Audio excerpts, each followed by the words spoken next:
I wish, as much as I like what Dr. Paul does on the outside, I wish that subcommittee was still doing that work, and I think maybe not enough people were paying attention.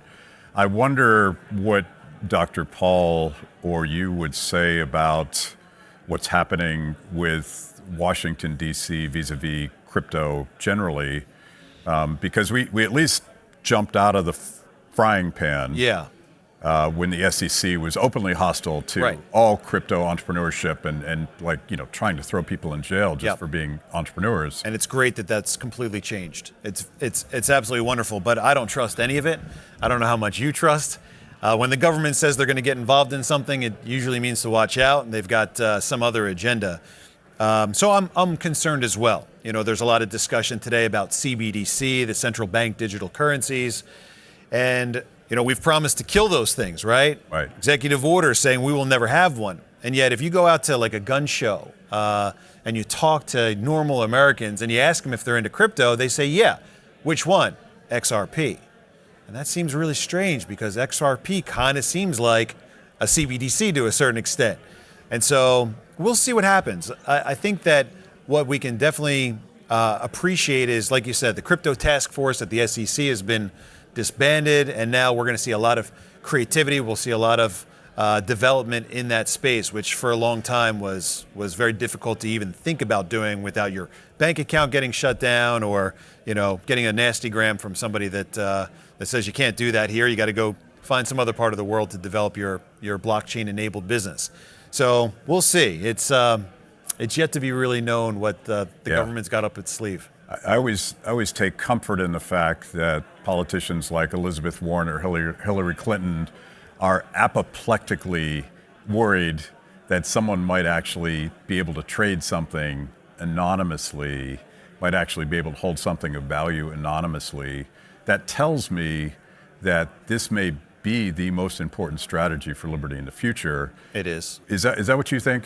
It absolutely is. I mean, for the first time in a very long time, hundreds of years, we actually have a currency, a monetary system that is completely transparent. I mean, you said anonymously. Crypto is not really anonymous. There are some privacy coins out there, but with crypto, you're trading, transparency for that anonymity. And so we now have a monetary system where we know exactly how many coins there are. We know exactly how many they make per day. We know who gets them. We know what's required to get your hands on some of those freshly mined coins.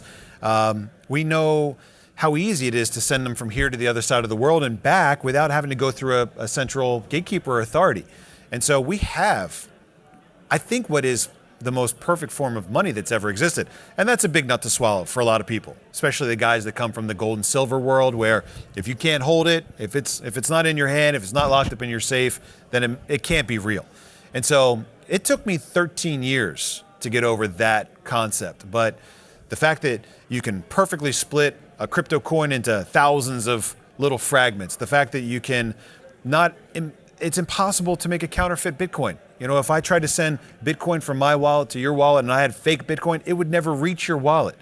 And so to think that that is a currency that's not provided by the government, not provided by a central authority, is a powerful concept. And so what we need to do is we need to educate, we need to really shrug off some of the skepticism and some of the fear that we've had, because crypto was dark web and it was money laundering, and it was all of these bad things. But really what we have at the core is this financial technology that puts the control of money back in the hands of us, the people.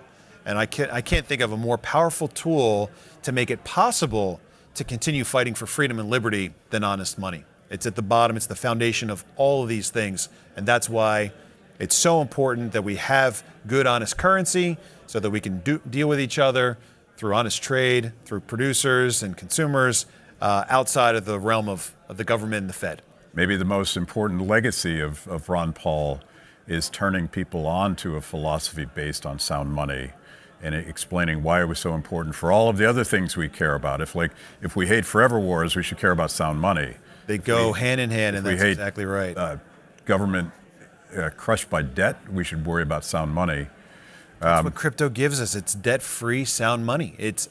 Even Dr. Paul is still trying to embrace that concept of really is it possible that this digital currency has shed its physical form and yet improved in its terms of being an honest form of money.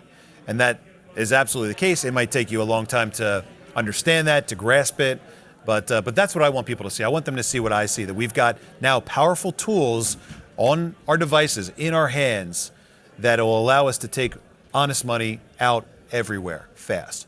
Thank you for watching Kibbe on Liberty. You can watch new episodes every Wednesday anywhere that you consume podcasts, on YouTube, on Apple, on Spotify, whatever. Watch, click, like, check it out.